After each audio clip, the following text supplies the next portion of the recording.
Assalamualaikum warahmatullahi wabarakatuh. Waalaikumsalam warahmatullahi wabarakatuh. Terima kasih kepada Mbak dan Mas yang telah hadir dalam proses konseling kelompok kali ini. Saya berikan apresiasi kepada Mbak dan Mas karena telah terpilih menjadi bagian anggota konseling kelompok kali ini, yang dimana kalian telah mengikuti proses seleksi dan tahapan wawancara untuk mengikuti proses konseling kali ini, dan akhirnya kalian bisa keterima dan lolos dalam proses seleksi kali ini. Tepuk tangan. Oke.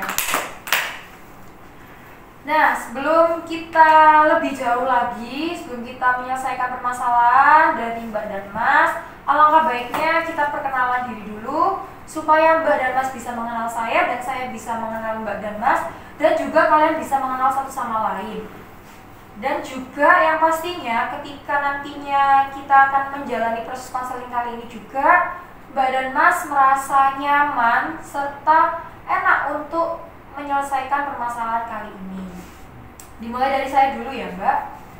Perkenalkan, nama saya Fani Dwi-Kartika, bisa dipanggil Mbak Fani. Saya sebagai guru BK di SMA ini. Bisa lanjut ke Mbaknya, nama dan kelas.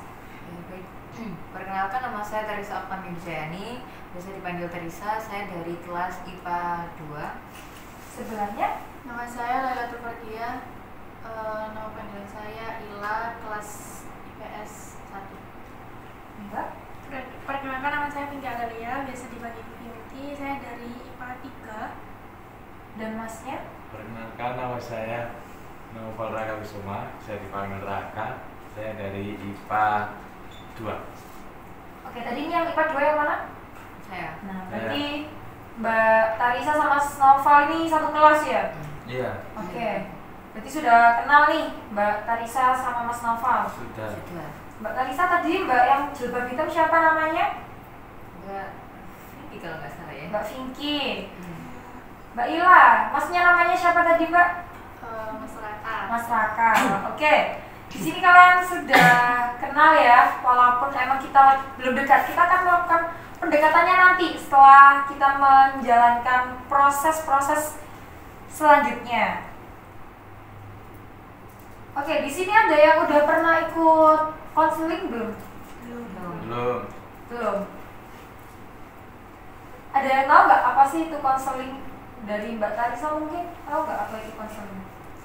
Saya sih taunya sekedar yang ikut konseling itu orangnya anak-anak yang bermasalah gitu aja sih. Oke, berarti Mbak Tarisa ikut ke sini emang lagi ada masalah ya, Mbak? Iya, betul. Betul. Kalau Mas Novel tahu nggak konseling itu apa, Mas? Tempat perkumpulan orang-orang nakal. Oke. Ini tempat perkumpulan orang nakal gitu ya, Mas? Kayaknya. Oke. Kalau menurut Mbak Vinky sama Mbak Ila, dari Mbak Vinky dulu, apa itu konseling, Mbak? Kalau menurut saya itu pemberian bantuan sih dari guru BK. Oke. Kalau dari Mbak Ila? Kayak konseling itu kayak bantuan juga sih. Oke.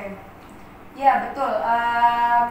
Betul sekali dari ucapan Mbak Larissa, Mas Noval, Mbak Vinky, sama Mbak Ila. Tetapi kita akan melakukan proses konseling kelompok ya Mbak ya. Nah, jadi saya jelaskan proses konseling kelompok. Konseling kelompok ini adalah proses pemberian bantuan yang dimana kita akan memecahkan masalah yang akan dilakukan secara dinamika kelompok. Jadi kita akan menyelesaikan permasalahan ini secara bersama-sama ya Mbak. Oke, sebenarnya ada yang mau ditanyakan dari Mas Noval ataupun Mbak? Sudah. Tidak. Nah, kalau saya boleh tanya nih ke Mas Noval, Mbak Ila, Mbak Tarisa, sama Mbak Vinky, kenapa sih Mbak ikut proses konseling kelompok ini? Mulai dari Mas Noval. Pengen tahu aja tentang konseling kelompok seperti apa, sama mau bisa mengatasi masalah secara awal. Oke, kalau Mbak Ila? Mau menyelesaikan masalah yang sesuai dari pamflet yang ibu berikan. Oke, bagus. Kalau dari Mbak Vinky? Untuk menyelesaikan masalah yang sedang dihadapi terus sama kelompokan, jadi kayak belajar satu sama lain gitu. Oke, bagus Mbak Pinky. Kalau dari Mbak Tarisa? Sama sih Bu, kayak teman-teman yang lain, saya juga pengen menyelesaikan masalah yang sedang saya hadapi, kebetulan sama kayak pamflet yang sudah tersebar gitu ya. Oke, bagus sekali. Dari tujuan Mbak dan Mas ini emang ingin menyelesaikan permasalahan secara bersama-sama ya, supaya nantinya kita akan tahu nih dari permasalahan yang sedang Mbak dan Mas alami, kita akan menyelesaikan secara bersama-sama. Nah, kalau dari harapan kalian nih, apa sih harapan kalian mengikuti proses konseling kelompok kali ini? Mulai dari Mbak Tarisa gitu. Kalau dari saya sendiri sih Bu, saya pengen merubah perilaku yang saya rasa kurang baik jadi yang lebih baik proses itu. Oke, kalau dari Mbak Ila? Harapan saya supaya masalah saya dapat teratasi dengan baik. Kalau dari Mbak Pinky mungkin? Sama seperti teman-teman kayak sudah mewakili gitu, yang mengubah perilaku yang lebih. Kalau dari Mas Raka? Sama juga kayak Mbak Sarisa, lebih pengen jaga yang baik kayak gitu. Oke. Nah, tadi kan Mbak sama Mas sudah menciptakan harapan serta tujuan ya Mbak. Sebelum kita melakukan ke tahap selanjutnya nih, apakah dari Mbak dan Mas ada keraguan atau merasa tidak enak atau bagaimana? Karena kan kita ini akan melanjutkan ke tahap selanjutnya nih. Dari Mbak Tarisa, bagaimana? Kalau saya sih nggak ada. Oke, Mbak Tarisa bersedia untuk lanjut ke Melanjutkan, iya. tahap selanjutnya ya. Kalau dari Mas Raka, Lanjut. dari Mbak Pinky sama Mbak Ila, Bersedia lanjut. bersedia lanjut. Senang. Nah, kan nggak enak nih kalau misalnya kita melanjutkan ke tahap selanjutnya, ke konseling sesi selanjutnya, kalau kita tidak memiliki aturan. Jadi di sini konseling kelompok kali ini kita memiliki aturan yang nantinya akan kita sepakati bersama.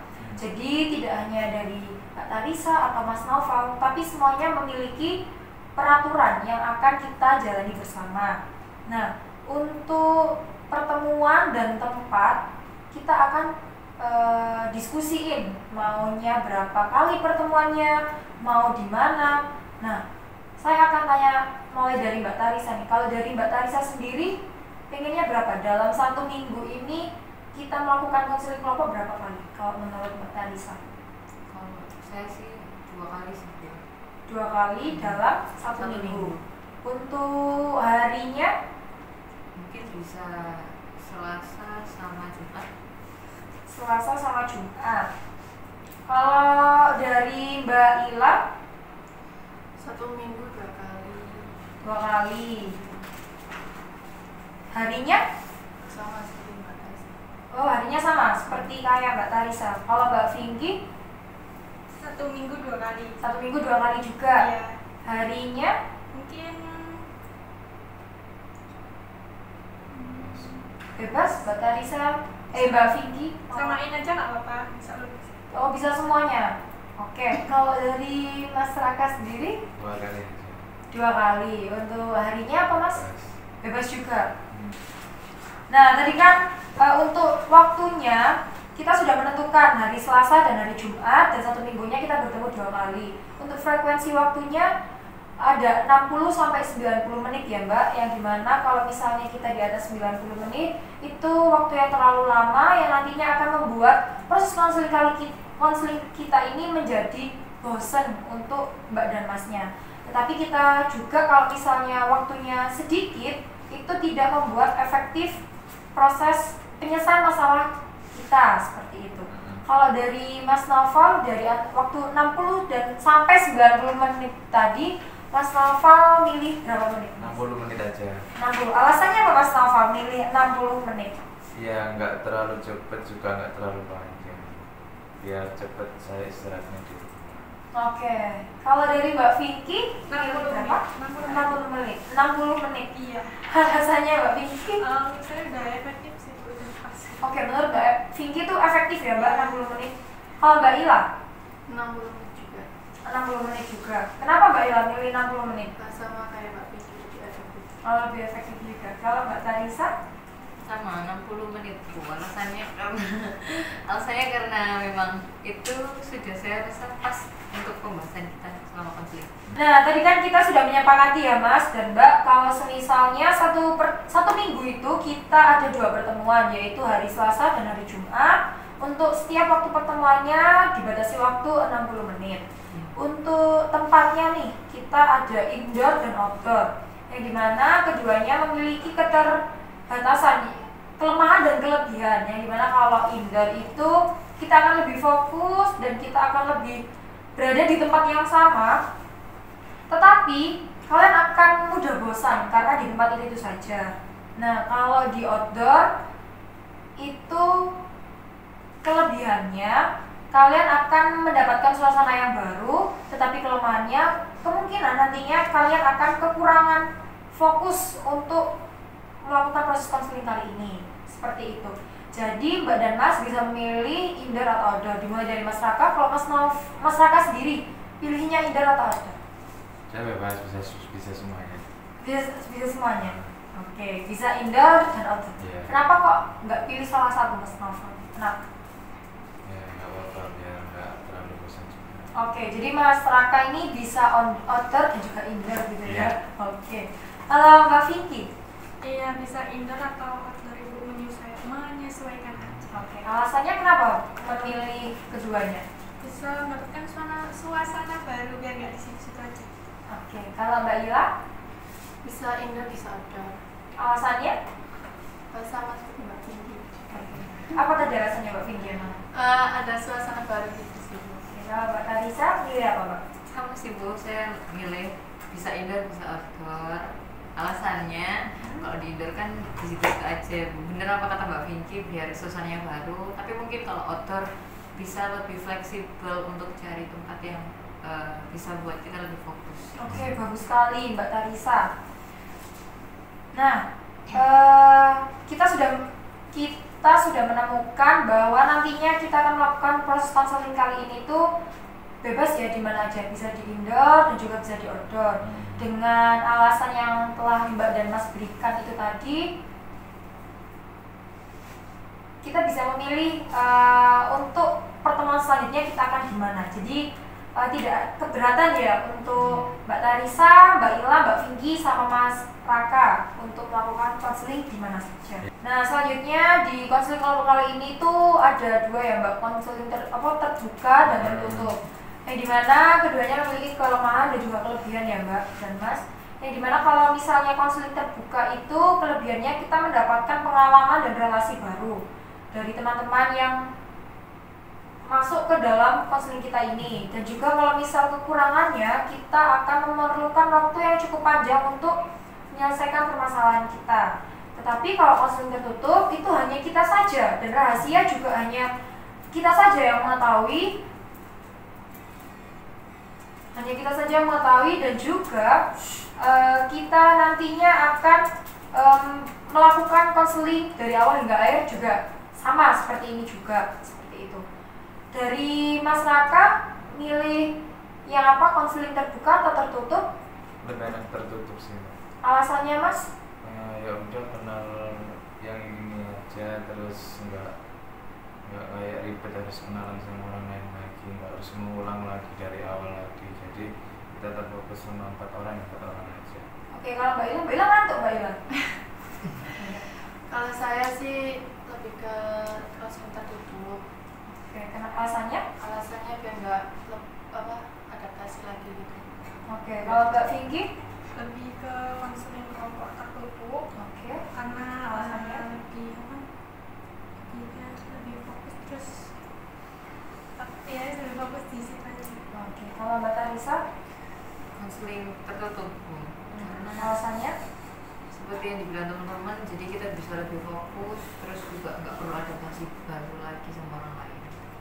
Oke, bagus. Dari pendapat kalian, kita akan memilih konseling tertutup ya Mas dan Mbak, karena dengan alasan yang telah kalian sebutkan, supaya kita lebih fokus dan dari awal hingga akhir hanya kita saja yang mengetahui. Nah, tidak etik ketika kita tidak memiliki aturan-aturan dalam proses konseling kelompok kali ini mengenai kehadiran dulu. Untuk kehadiran bagaimana sih Mbak kalau semisal nih temannya ada yang tidak hadir mengikuti konseling kelompok kali ini? Kalau dari Mbak Tarisa bagaimana? Kalau dari saya sih bisa diberikan sanksi Bu. Contohnya seperti apa Mbak? Itu masih belum terpikirkan Bu. Oh, masih belum berpikir. Diberi sanksi ya Mbak? Kalau dari Mbak Ila, kalau temannya ada yang tidak hadir, Alangkah baiknya izin dulu sebelum hari H untuk memulai konseling. lalu apakah Mbak Ila akan melanjutkan konseling tanpa teman Mbak Ila tersebut atau bagaimana? Gantikan hari. Kalau dari Mbak Vinky? Ya, izin terlebih dahulu 2 hari sebelum konseling gitu Ibu. Kan jadi supaya bisa ganti harinya tuh gak terlalu mendadak gitu. Kan belum tentu semua bisa di hari itu. Oke, kalau dari masyarakat? Samain aja. Samain aja. Oke, jadi untuk teman-teman nih dari kehadiran, jadi kalian 2 hari sebelum ingin izin itu bilang dulu ke teman-temannya yang lain untuk menyesuaikan waktunya apakah semuanya bisa atau tidak, supaya tidak ada yang tertinggal ya Mbak dan Mas. Benar. Untuk konseling kelompok kali ini, karena kalau semisal tertinggal kan kasihan, udah ketinggalan jauh, nanti kita bingung menyelesaikannya itu bagaimana, seperti itu. Oke, dan untuk sikap saat berbicara, apa sih yang harus kita lakukan ketika ingin memberikan masukan atau saran untuk teman-temannya? Atau bisa mungkin angkat tangan atau gimana? Mungkin Mbak Tarisa ada saran mungkin? Baik Bu, dengan angkat tangan terlebih dahulu biar nggak apa sih namanya rebutan buat nyampein pendapat. Gitu. Lalu untuk pengucapannya mungkin? Bahasanya lebih sopan, tidak menyinggung satu sama lain. Oke, kalau dari Mbak Ila? Tidak menyangga pembicaraan teman satu sama lain. Oke, kalau Mbak Vinky? Sama seperti Mbak Tarisa, cuma bahasanya disamain aja Ibu, bahasa Indonesia ke apa gitu. Oke, kalau dari masyarakat untuk sikap berbicara ketika temannya Kayak Mbak Tarisa. kayak Mbak Tarisa. Oke, jadi ketika kita memberikan masukan atau saran kepada teman, kita angkat tangan dulu sebelum memulai berbicara. Nah, ketika kita berbicara dengan bahasa Indonesia dengan yang baik dan benar, tanpa menyakiti teman-temannya gitu ya. Ya. Jadi benar-benar ditata gitu ya. Iya Bu, benar. Oke, baik.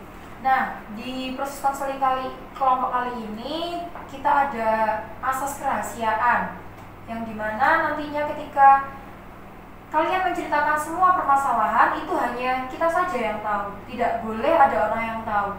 Seperti itu. Jadi kalian tidak perlu khawatir dan tidak perlu risau karena permasalahan yang telah kalian ceritakan. Dan juga ada asas kesukarelaan yang dimana nantinya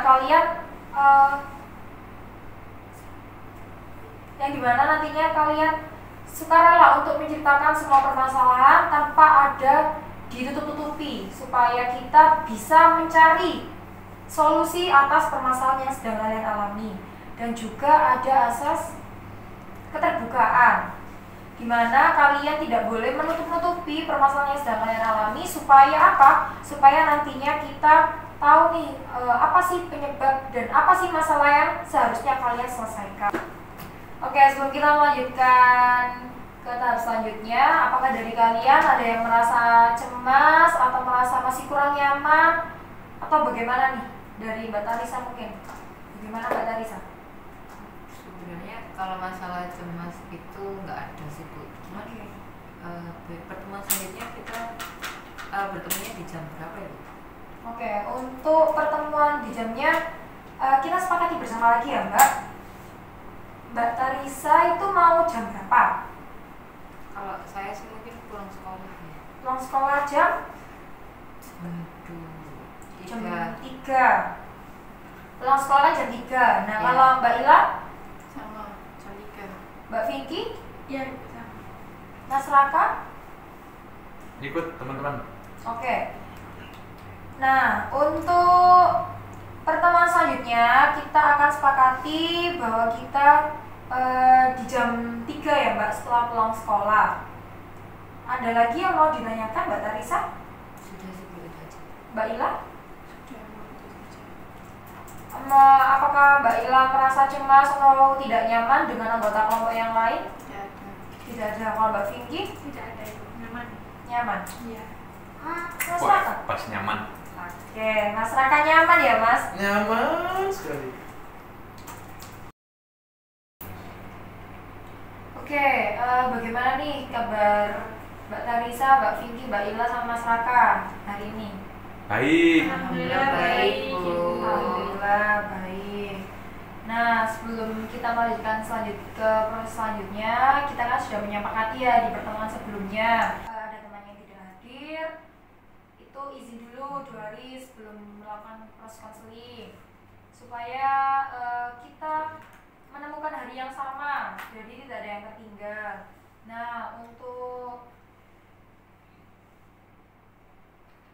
menyampaikan pendapat juga kalian bisa angkat tangan sesuai kesepakatan bersama yang kemarin ya, Mbak. Ya. Oke, selanjutnya kita akan menceritakan permasalahan dari masing-masing anggota. Dimulai dari Mbak Tarisa dulu, Mbak. Mbak Tarisa ini ada masalah apa nih, Mbak?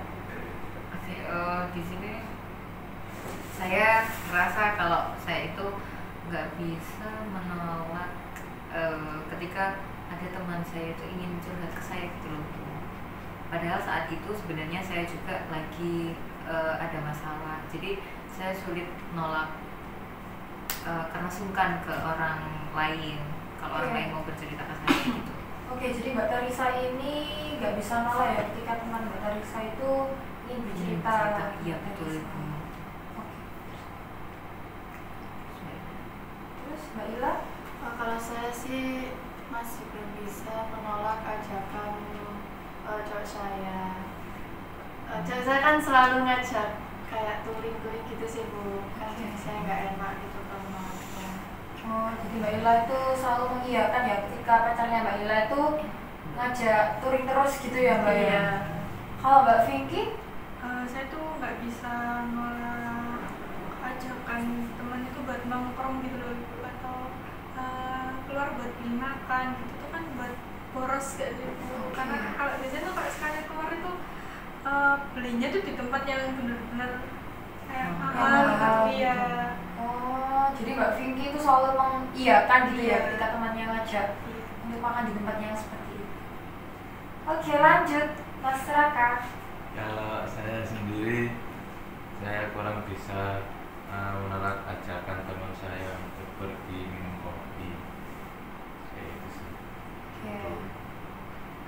Nah, kalau dari Mas Raka nih, seberapa sering sih Mas teman Mas Raka ini tuh ngajak Mas Raka untuk nongkrong, untuk ngopi, sampai Mas Raka itu bingung nih mau nolaknya gitu. Seberapa sering Mas? Nggak sering, cuma 2 hari 3 kali aja. Dalam 1 minggu temannya Mas Raka ngajak 2-3 kali gitu ya Mas ya. Dan itu Mas Raka selalu mengiyakan. Iya. Selalu mengiyakan. Kalau Mbak Vinky, seberapa sering sih Mbak teman Mbak Vinky ini ngajak Mbak Vinky untuk main ke tempat-tempat yang mahal yang telah Mbak Vinky ceritakan tadi? 1 minggu mungkin 2 kali. 1 minggu 2 kali. Dan itu sering gitu ya Mbak? 2 kali itu selalu pasti diajak gitu ya dalam Iya. 1 minggu. Tapi ada 1 minggu cuma 1 kali sih, cuma lebih seringnya 2 kali. Kalau dari Mbak Ila, berapa kali Mbak pacar Mbak Ila ini sering ngajak touring Mbak Ila? Setiap minggu. Setiap minggu. Jadi 1 minggu 1 kali. Pacar Mbak Ila selalu ngajak Touring. touring. Kalau Mbak Tarisa, berapa sering sih Mbak teman Mbak Tarisa ini ke Mbak Tarisa menceritakan semua permasalahan yang teman Mbak Tarisa ini alami? Seberapa sering Mbak Tarisa mendengarkan cerita teman Mbak Tarisa? Sebenarnya nggak menentu ya Bu, jadi kayak mut-mutan gitu. Kalau dia emang pengen cerita saya, dia langsung cerita. Tapi kalau masalah seringnya sih, kadang kalau saya bisa ngitungin gitu seminggu 2 kali 3 kali gitu sih. Nah, tadi Mbak Tarisa kan sudah menceritakan nih temannya itu sering banget cerita ke Mbak Tarisa dan Mbak Tarisa itu nggak bisa nolaknya. Apa sih Mbak dampak dari cerita temannya Mbak Tarisa itu kepada dirinya Mbak Tarisa? Kalau dari saya sih dampaknya, saya kadang itu jadi apa ya Bu, kayak ngerasa terpaksa gitu loh buat dengerin dia, terus kayak ngerasa jadi pikiran saya tuh jadi ikut mikir akhirnya permasalahan dia itu, jadi kayak ada beban tersendiri akhirnya buat saya juga mikir terus sama masalah dia, padahal itu sebenarnya bukan seharusnya masalah saya gitu. Oke, kalau dari Mbak Ila, apa sih Mbak dampak dari pacarnya Mbak Ila yang setiap minggu ini ngajak Mbak Ila main terus ngajak touring, apa dampak buat diri Mbak Ila? Dampak saya sih membuat saya itu nggak bisa istirahat di rumah gitu loh. Padahal kan saya juga butuh istirahat untuk tidur, untuk berhenti dulu di rumah biar nggak touring terus. Oke, kalau dari Mbak Vinky, apa dampak dari temennya Mbak Vinky yang sering aja Mbak Vinky makan di tempat-tempat yang seperti mewah gitu Mbak Vinky? Lebih di Oke. bukan mewah ibu, lebih mahal mahal. gitu loh. Price itu kayak Pricey. Expensive. Satu. Kok ada yang Nggak apa-apa. Lanjut. Lebih ke ekonomi aja sih Bu. Jadi kan kayak kita mau beli apa lokal kan lebih ke terpaksa gitu kan buat nyenengin diri sendiri, karena kan udah kepake buat beli itu tadi tuh loh, karena kan nggak bisa kayak nolak gitu, iya terus gitu. Jadi lebih sering mengeluarkan uangnya itu berlebihan gitu ya Iya. Mbak, karena dia jatuh temannya Mbak Vinky gitu kan. Kalau dari masyarakat, apa sih dampaknya Mas? Dampaknya sejauh ini belum ada sih, cuma kecapean aja. Oke, dampaknya belum ada. Iya, Mbak. Nah, dari permasalahan yang telah Mbak Ila, Mbak Vinky, Mbak Tarisa, dan Mas Raka ceritakan, menurut kalian nih permasalahan siapa yang nantinya akan dibahas? Karena kan kita akan membahas satu anggota dulu untuk menyelesaikan permasalahannya, supaya kenapa sih kita akan menyelesaikan satu permasalahan dulu, supaya nantinya kita juga akan sama-sama belajar dari permasalahan teman yang kalian memiliki masalah itu ya, yang teman kalian alami seperti itu. Menurut Mbak Tarisa, permasalahan siapa Mbak yang untuk dibahas dalam kesempatan? Kalau menurut saya sih Bu, permasalahannya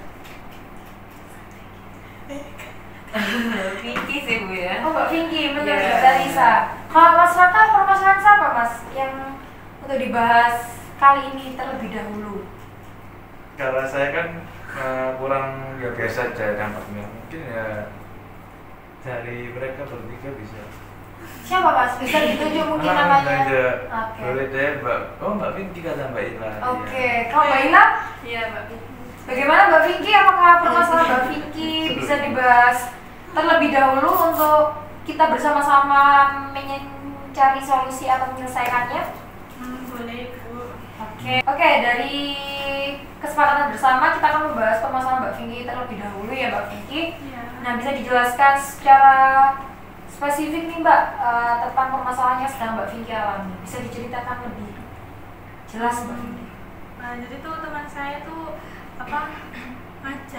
mengajak beli makan atau nongkrong itu mungkin kayak misal sekali keluar itu habisnya 200.000 gitu ya Ibu. Oke. Itu kan bisa kalau misalnya itu kan dari uang saku, jadi kan kalau misalnya mau beli apa lagi kan jadi kayak maksa kayak nunggu dulu, kayak itu kan bikin kayak bikin nambah mikir, terus kayak kayak fokus gitu ya Bu.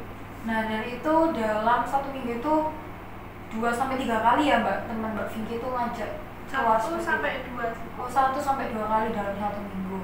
Oke, dari teman-teman mungkin bagaimana nih melihat dari permasalahannya Mbak Vinky? Apakah dari Mas Raka atau Mbak Ila mungkin ada permasalahan yang sama seperti yang pernah Mbak Vinky alami?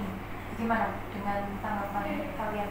Kalau dari saya sendiri sebenarnya juga sama permasalahan intinya kan, diajak pergi keluar nongkrong, cuman kan bedanya kalau saya kan kopi 5.000 gitu kan, jadi kan belum berpengaruh sama terlalu seperti itu. Jadi kalau saya diajak seperti itu juga pernah, jadi mungkin saya nolaknya dengan cara yang seperti laki-laki. Nah, penolakan kalau menurut masyarakat yang laki-laki itu bagaimana Mas Raka? Nah, kalau kan diajak nih misal yuk ngopi yuk di sini gitu, mending buat makan tuh. Oh itu lo penolakan laki-laki gitu ya. Oh, nah kalau Mbak Tarisa nih bagaimana? Kalau saya sih lebih biasanya jawabnya itu ya Bu ya, sharing. Kalau saya lagi gak ada uang jadi nggak bisa. Gak sharing ibu. Ya kan sharing gitu loh Mas, maksudnya Oh, cerita keadaan saat itu emang bener-bener nggak bisa, terus uangnya coba dari mana? Jadi kalau dibayarin boleh. Gitu sih Bu. Oke, kalau dari Mbak Tarisa seperti itu. Nah, dari permasalahannya Mbak Vinky nih, apa sih Mbak tujuan dan harapan yang Mbak Vinky inginkan dari permasalahan yang Mbak sedang hadapi ini? Tujuan saya tuh bisa nolak teman, tapi itu nggak nyinggung gitu ya Ibu. Terus nolaknya itu nggak bikin mereka kapok buat ngajak saya di lain hari gitu. Oke. Nah, dari permasalahan yang sedang teman-teman hadapi dan juga permasalahan yang Mbak Vinky hadapi, itu hampir sama ya, tidak bisa menolak ketika seseorang itu mengajak kalian melakukan sesuatu seperti itu. Benar. Oke, di sini kita akan menggunakan teknik asertif, yang dimana teknik asertif ini kita mampu menolak ajakan orang lain tanpa melukai atau menyinggung perasaan orang lain dengan kita memberikan solusi atas apa yang kita tolak seperti itu, Mbak. Di dalam teknik asertif ini ada beberapa komunikasi. Yang pertama ada agresif, pasif, dan asertif. Agresif ini kita menolak dengan cara yang kasar, dan untuk yang pasif kita itu mengiyakan ajakan teman tanpa kita memikirkan bagaimana perasaan kita. Dan juga yang asertif ya seperti yang saya jelaskan tadi, kita mampu menolak dengan cara yang baik tanpa menyinggung, tanpa melukai hati orang yang mengajak kita dengan memberikan solusi atas apa yang kita tolak seperti itu. Oke, langsung saja kita contohkan ya Mbak untuk asertif seperti ini. Nah, seperti itu. Tadi kan saya sudah menjelaskan apa itu teknik asertif. Lalu sekarang kita coba ya Mbak untuk mempraktekkan langsung apa sih teknik asertif itu. Coba Mbak Vinky ajak saya makan. Bu Fani, ayo kita makan, beli ramen mungkin. Wah, sepertinya enak sekali ya Mbak hari ini makan ramen, apalagi cuacanya mendukung sekali. Tapi hari ini saya lagi ada acara. Mungkin besok kita bisa makan ramen bersama. Nah, itu seperti contoh kalimat asertif Mbak Vinky. Oke, tadi kan saya sudah mencontohkan nih kepada Mbak Vinky kalimat asertif itu seperti apa. Sekarang coba Mbak Vinky praktekkan ke Mbak Tarisa yang mengajak, Mbak Vinky yang mencoba untuk menolak. Oke, bisa dipraktekkan Mbak. Mbak Vinky, ayo kita pergi ke ini yuk, ke Royal yuk, beli makan gitu. Ayo Mbak Tarisa, kayaknya enak ya ini sekarang. Nah, menurut Mas Raka nih, apakah kalimat yang telah diucapkan Mbak Vinky ini termasuk asertif atau enggak Mas Raka? Enggak. Kenapa? Ayo aja deh. Karena ayo aja. Kalau Mbak Ila, menurut Mbak Ila, kalimat yang Mbak Vinky ucapkan tadi termasuk asertif atau bukan? Enggak. Pasif. Bisa dicontohkan Mas Raka mungkin untuk Kalimatnya Mbak Vinky asertif gitu. iya, kalimat yang Mbak Vinky ucapkan tadi menjadi asertif. Kalau dari saya sendiri sesuai arahan dari Bu Fani. Oke. Kalimatnya itu kebetulan saya tadi sudah makan dari sana. Terima kasih untuk ajakannya. Kalau semisal nanti agak malaman dikit atau besok deh saya yang bayarin, gimana? Bagus sekali Mas Raka. Itu contoh ya Mbak Vinky kalimat asertif yang diucapkan sama Mas Raka. Nah, untuk mencobanya lagi nih, bisa Mbak Ila ajak Mbak Vinky untuk melakukan penolakan. Mbak Ila yang mengajak, Mbak Vinky yang menolak. Iya, asertif Mbak Vinky. Oke, Mbak Ila ajak Mbak Vinky. Mbak Vinky, Mbak Ila ngajak Mbak Vinky kemana gitu mungkin. Mbak Vinky, ayo kita ke mall yuk untuk ganti-ganti baju. Kayaknya enak banget ya Mbak ya, hari ini bisa ke mall belanja baju. Tapi kalau mungkin lain hari itu bisa nggak ya? Soalnya hari ini kebetulan saya ada rapat. Nah, seperti seperti itu Mbak Vinky. Teknik asertif, melakukan penolakan dengan Mbak Vinky memberikan solusi kepada Mbak Ila. Bagus sekali Mbak Vinky. Mbak Vinky sudah mencoba untuk melakukan hal tersebut. Beri tepuk tangan untuk Mbak Vinky. Oke. Nah, seperti itu ya Mbak. Bagaimana cara kita melakukan penolakan, tetapi kita juga memberikan solusi supaya tidak kecewa teman yang mengajak Mbak Vinky, seperti itu. Nah, tadi kan kita sudah belajar nih, dan Mbak Vinky sudah mengetahui nih bagaimana melakukan penolakan dengan memberikan solusi, yang dimana itu disebut teknik asertif. Nah, setelah ini saya berharap Mbak Vinky dan teman-teman mencobanya di rumah, supaya nantinya ketika kita melakukan pertemuan selanjutnya, kita memiliki perubahan dan juga mengetahui seberapa jauh sih dan seberapa yakin Mbak Vinky bisa melakukan teknik asertif tersebut untuk diaplikasikan ke teman Mbak Vinky ketika teman Mbak Vinky mengajak Mbak Vinky keluar. Oke, saya rasa ini sudah 60 menit kita melakukan konseling kali ini. Apakah ada yang mau ditanyakan? Tidak. Tidak ada sih, Tidak ada, Bu. cukup ya. Kayaknya udah bosen ya Mas dan Mbaknya. Ya, udah bosen. Oke, karena waktunya udah capek aja. udah habis, Ya, udah Mas. menunjukkan selesai. Kita akhiri kursus konseling kelompok kali ini. Mudah-mudahan Mbak Vinky, Mas Noval, Mbak Tarisa bisa mengaplikasikannya ke dalam kehidupan kalian masing-masing. Amin, Allahumma amin. Sekian konseling kelompok kali ini. Saya ucapkan terima kasih. Selamat bertemu hari Jumat depan ya. Iya. Di jam 3. Iya. Oke. Terima kasih. Wassalamualaikum warahmatullahi wabarakatuh. Waalaikumsalam warahmatullahi wabarakatuh.